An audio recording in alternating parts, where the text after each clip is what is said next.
Hello dear students, कैसे हो बच्चों। स्वागत है आपका आपके अपने चैनल सरस्वती भाद्राजुन में। वही उम्मीद करता हूँ कि अच्छे से पढ़ रहे होंगे, एक पॉजिटिविटी के साथ में, एक धनात्मक सोच के साथ आप पढ़ रहे होंगे। उम्मीद करता हूँ कि और ब्लेस करता हूँ कि सब अच्छे से आगे बढ़ें, उन्नति करें। 9th क्लास के बच्चे जो जनरल साइंस पढ़ रहे हैं, अपनी साइंस की जो बुक है उसको पढ़ रहे हैं, उसमें हमने काफ़ी चैप्टर पढ़ लिए। जो 14वां चैप्टर चल रहा है 14 नेचुरल रिसोर्सेस, प्राकृतिक संपदा के बारे में, उसके हमने 2 वीडियो पहले बनाए थे। तीसरा पार्ट है आज, चैप्टर नंबर 14 और उसका पार्ट नंबर 3। तो कुछ याद है आपको कि हमने सेकंड चैप्टर में क्या बनाया था? हमने वायु की गति, जलवाष्प के बारे में पढ़ा था कि क्यों पृथ्वी गर्म रहती है, क्यों गर्म हवाएं चलती हैं, क्यों तेज़ तूफान आते हैं, क्यों बादल गरजते हैं, क्यों बरसात होती है, पढ़ा था ना। तो ये केवल तापमान के कारण होता है, हवाओं के कारण होता है। जलवाष्प क्यों बनती है, भाप क्यों बनती है, हमने ऐसी चीज़ें पढ़ी थी। तो हम उससे आगे की चीज़ें पढ़ रहे हैं। लास्ट क्लास में हमने एक्सपेरिमेंट किया था। इस प्रयोग को आप समझ पा रहे थे कि जितना चीज़ें गर्म होती हैं उतनी वहाँ से मूवमेंट होगा, हवाएं उसी तरफ जाती हैं। जहाँ गर्मी होगी तो वहाँ से हवाएं तेज़ निकलकर दूसरी जगह चली जाती हैं। इस प्रयोग के बाद में देखो क्या है, हमें वहीं से पढ़ना है। यहाँ से हमारा मुद्दा शुरू होता है। धुएं द्वारा अपनाया गया पैटर्न हमें बताता है कि किस दिशा में गर्म और ठंडी हवाएं बहती हैं। तो धुएं द्वारा अपनाया गया पैटर्न, धुआं जो अगरबत्ती का जो धुआं था वो मोमबत्ती के प्रकाश से किस दिशा में गया था, उससे या इस पैटर्न से या इस प्रयोग से हमें ये पता चलता है कि किस दिशा में गर्म और ठंडी हवाएं बहती हैं। गर्म हवा और ठंडी हवा किस दिशा में बहती हैं। इसी प्रकार जब वायु स्थल और जल के विकिरण के कारण गर्म होती है, किसके कारण? मिट्टी और पानी के कारण। वायु किसके कारण? स्थल के कारण और जल के विकिरण के कारण गर्म होती है। तब ये ऊपर की ओर प्रवाह करती है। तो जितनी मिट्टी ज़्यादा गर्म होगी, जितना पानी ज़्यादा गर्म होगा, हवा कहाँ बहेगी? ऊपर की ओर। उस एक्सपेरिमेंट में भी तो यही है। मोमबत्ती जो जल रही है उसका तापमान है, तो देखो हवा कहाँ जा रही है, ये ना, ये धुआं ये ऊपर जा रहा है, तो नीचे से तापमान बढ़ेगा तो हवा ऊपर जाएगा। तो यही यहाँ पर है कि हवा ऊपर की ओर कब जाती है, यहाँ बताया गया, यही बताया गया है कि वायु जो है ना, स्थल और जल के विकिरण के कारण गर्म होती है, तब ये ऊपर की ओर प्रवाह करती है। यानी जितना ज़्यादा ज़मीन गर्म होगी, मिट्टी जितनी गर्म होगी, पानी जितना गर्म होगा, हवा किस दिशा में बहेगी? ऊपर की ओर बहेगी। चूँकि जल की अपेक्षा स्थल जल्दी गर्म हो जाता है, इसलिए स्थल के ऊपर की वायु जल के ऊपर की वायु की अपेक्षा तेज़ी से गर्म होती है। तो मिट्टी वाली वायु है वो जल्दी गर्म हो जाती है, और पानी की वायु धीरे गर्म होती है, क्योंकि पानी तो खुद उसमें मॉइस्चर है, नमी है, तो पानी तो ठंडा ही करता है, किसी चीज़ को गर्म थोड़ी करेगा। तो वैसी वाली वहाँ पर हवा का रूल लागू होता है।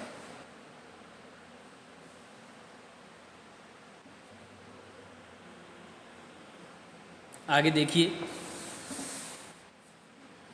इसलिए अगर हम तटीय क्षेत्रों को दिन में देखते हैं तो पाते हैं कि स्थल के ऊपर की वायु तेजी से गर्म होकर ऊपर उठना शुरू करती है। तटीय क्षेत्र किसे कहते हैं? किसी भी समुद्र के तट के किनारे, यानी समुद्र के किनारे बसे प्रदेश तटीय क्षेत्र कहलाते हैं। उनको दिन में देखते हैं तो स्थल के ऊपर की ओर वायु तेजी से गर्म होकर ऊपर उठना शुरू करती है। जैसे ही ये वायु ऊपर की ओर उठती है, वहाँ कम दाब का क्षेत्र बन जाता है। वायु जैसे ही ऊपर उठेगी वहाँ पर वायु दाब क्या हो जाएगा? कम हो जाएगा। और समुद्र के ऊपर की वायु कम दाब वाले क्षेत्र की ओर प्रवाहित करती है। तो समुद्र की वायु कहाँ जाएगी?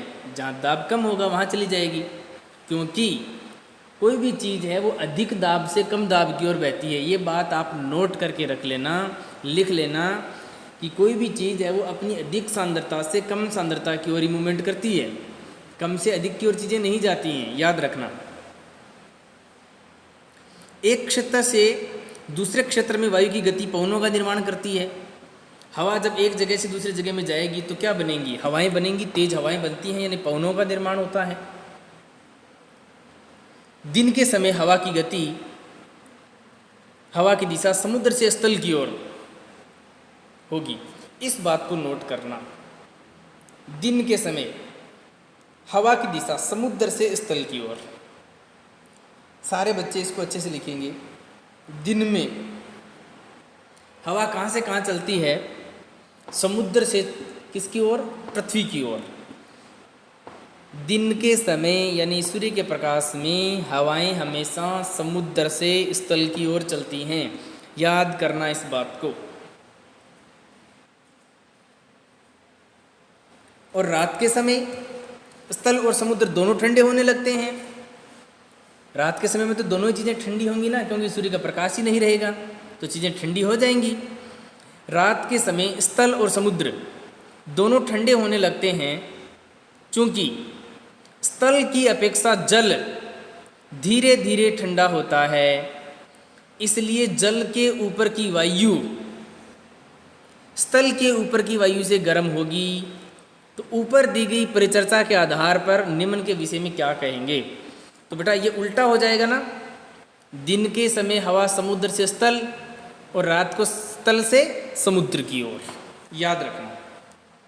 इन्हीं कुछ बातों से हम कुछ निष्कर्ष निकालते हैं, उन निष्कर्षों पर चर्चा करते हैं। पहला देखो बेटा, नंबर 1, तटीय क्षेत्रों पर कम तथा उच्च दाब के क्षेत्र रात में प्रतीत होते हैं। तटीय क्षेत्र, तो पहले ये लिखो तटीय क्षेत्र क्या है। किसी समुद्र के किनारे या किसी सागर के किनारे बसे प्रदेश ही तटीय प्रदेश कहलाते हैं या तटीय क्षेत्र कहलाते हैं। पर कम और उच्च दाब के क्षेत्र रात में प्रतीत होते हैं। बिल्कुल सही है। दूसरा जो पॉइंट है इसका, तटीय क्षेत्रों में रात के समय वायु की दिशा क्या होगी? तटीय क्षेत्रों में रात के समय वायु की दिशा क्या होगी? स्थल से समुद्र की ओर होगी। स्थल से समुद्र की ओर होगी। ठीक है बेटे, अच्छे से नोट कर लेना इस चीज को भी। आगे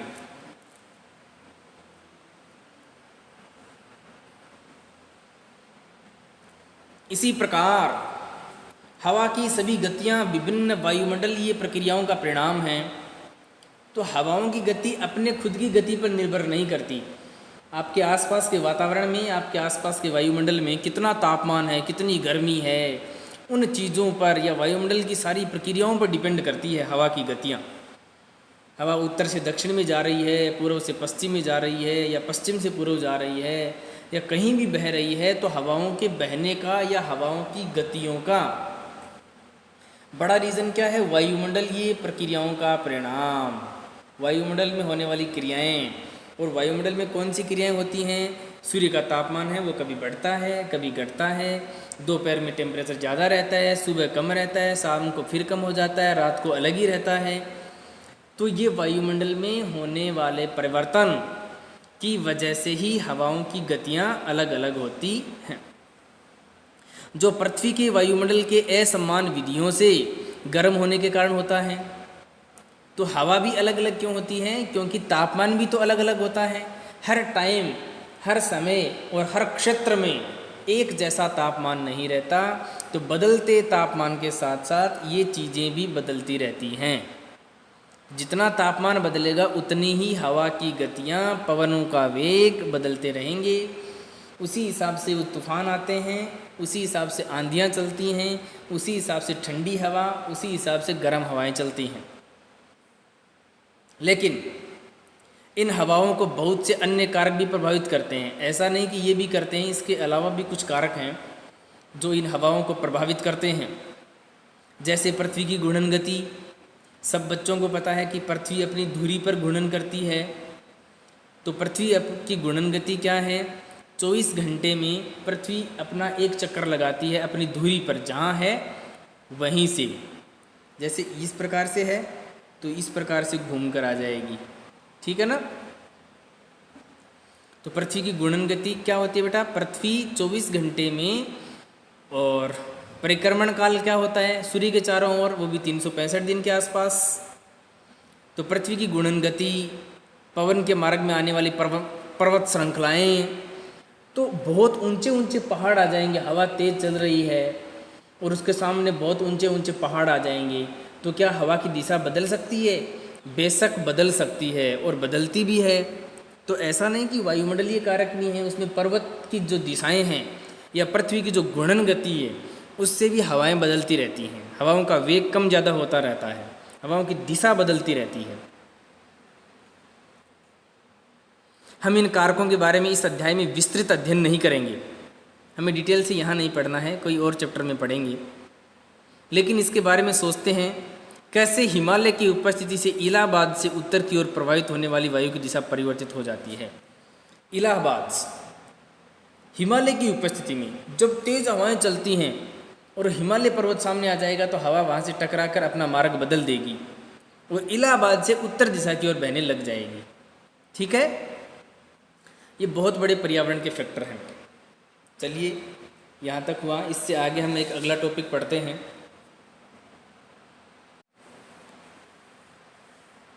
तो आइए स्टूडेंट्स एक और टॉपिक पढ़ते हैं। अगला टॉपिक का नाम है वर्षा, प्रेसिपिटेशन कह सकते हो वर्षा को। रेन वर्षा, बरसात, जो भी कह लो, क्या है समझने का प्रयास करते हैं। हमने वायु के बारे में पढ़ा है कि वायु की गति, वायु का वेग तापमान पर निर्भर करता है। अब हम पढ़ते हैं वर्षा के बारे में। आइए हम इस प्रश्न पर विचार करें कि बादल कैसे बनते हैं और वर्षा करते हैं। कितना अच्छा सवाल है कि बादल कैसे बनते हैं, how to make the clouds, बादल कैसे बनते हैं और वर्षा कैसे कर देते हैं बादल। फिर कितना अच्छा सवाल है, जानना चाहते हैं सभी बच्चे, जिज्ञासु प्रकृति के बच्चे होते ही हैं, तो जानना भी है कि बादल कैसे बने हैं। हम इसके लिए एक साधारण प्रयोग कर सकते हैं जिससे ज्ञात हो सके कि कुछ कारक जलवायु को कैसे प्रभावित करते हैं, बरसात कैसे होती है, बादल कैसे बनते हैं। इसके लिए एक प्रयोग करते हैं। सभी बच्चे ध्यान से इस प्रयोग को और क्रियाकलाप को समझेंगे।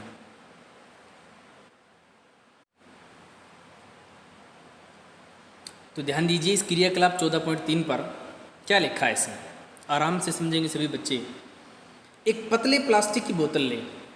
पतले प्लास्टिक की बोतल का मतलब जैसे कि जो पानी पीने की बोतल आती है 10-15 रुपये में मार्केट से हम खरीदते हैं, वो वाली बोतल। एक पतले प्लास्टिक की बोतल लें, इसमें 5 से 10 ml जल लें, 5 से 10 मिलीलीटर वाटर ले लें, जल ले लें, तथा बोतल को कसकर बंद करें। इसका जो ढक्कन है उसको अच्छे से लगा दें, या यदि ढक्कन मजबूत नहीं है तो फिर किसी से भी आप इसको बांध दीजिए, इसका ढक्कन कसकर बंद कर दो बोतल को। इसे अच्छी तरीके से हिलाएं, हाथ में लेकर उसे हिलाना है, तथा 10 मिनट तक धूप में रखो। 10 मिनट तक धूप में रखने से अंदर का जो पानी है वो क्या हो जाएगा, गर्म हो जाएगा, थोड़ा गर्म होगा। इससे बोतल में मौजूद वायु जलवाष्प से संतृप्त हो जाती है। अब बोतल में जो हवा थी वो जलवाष्प से क्या हो जाती है, संतृप्त हो जाती है, अटैच हो जाती है, मैच कर जाती है उसके साथ। समझ में आया?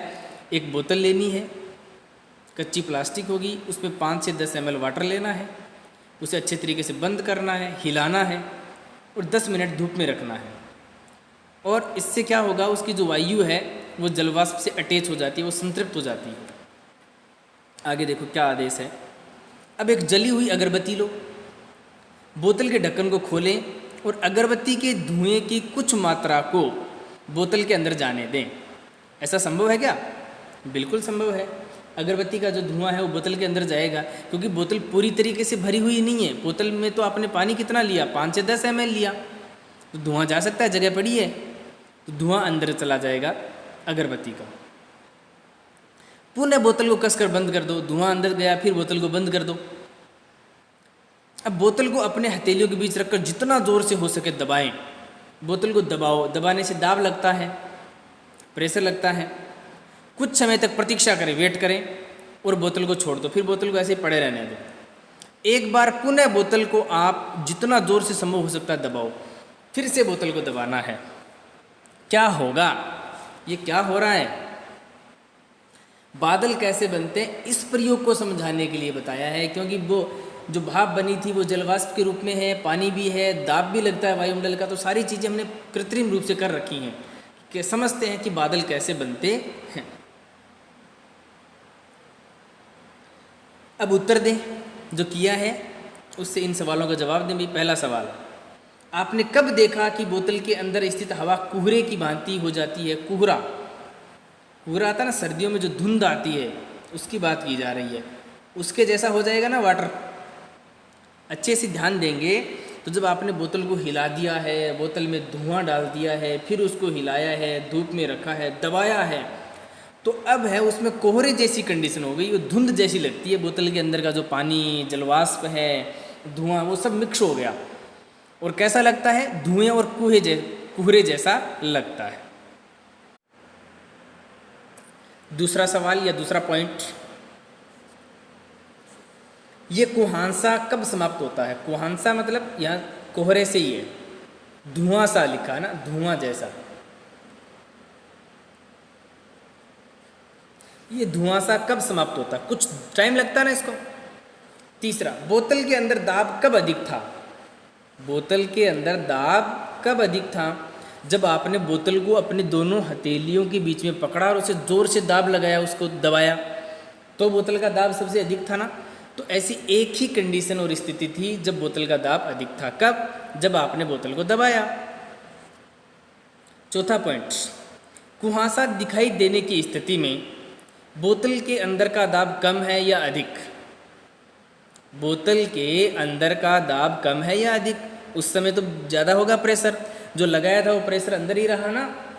तो उस कुहासे के समय में, धुएं के समय में, कोहरे के समय में जो प्रेशर है वो क्या है? हाई है। इस प्रयोग के लिए बोतल के भीतर धुएं की आवश्यकता क्यों पड़ी? बताओ, हमने धुआं क्यों डाला? धुआं किस लिए डाला? जलवाष्प को दर्शाने के लिए, या किसको? गैस, वायुमंडल में गैसें तो होती है ना, तो गैस को समझाने के लिए हमने बोतल में धुआं डाला था। तो बताइए, इस प्रयोग में बोतल के भीतर धुएं की आवश्यकता क्यों हुई?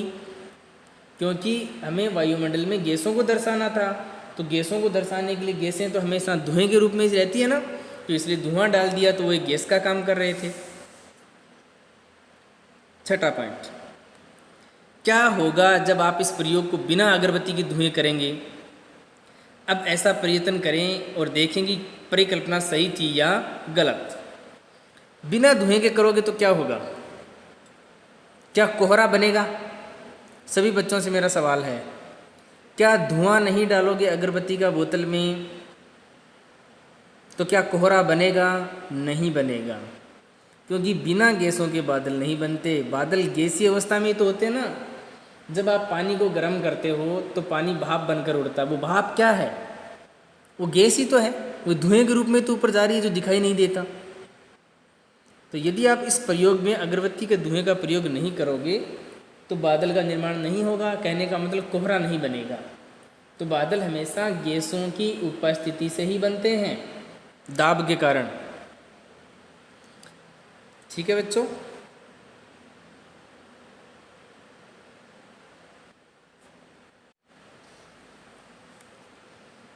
तो इस टॉपिक से रिलेटेड कुछ सवाल मैं यहाँ पर लिख रहा हूँ जो आपको अच्छे से करने हैं। जैसे कि एक सवाल, बादल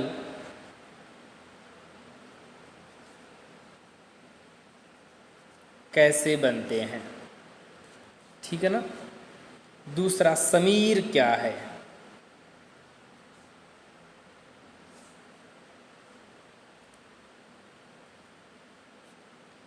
तीसरा,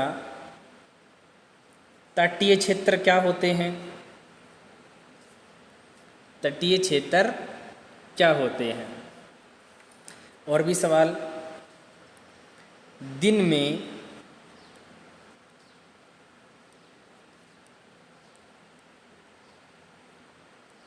हवा की दिशा किधर से किधर होती है? और रात में हवा की दिशा किधर से किधर की ओर होती है? नाम दो लिख रहा हूँ, एक स्थल और दूसरा समुद्र। ये वेल्थ होती है या ये?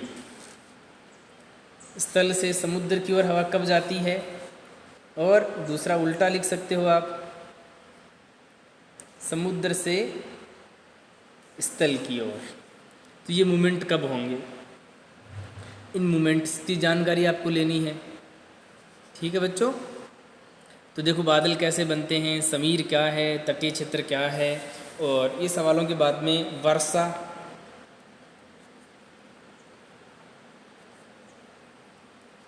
कब होती है,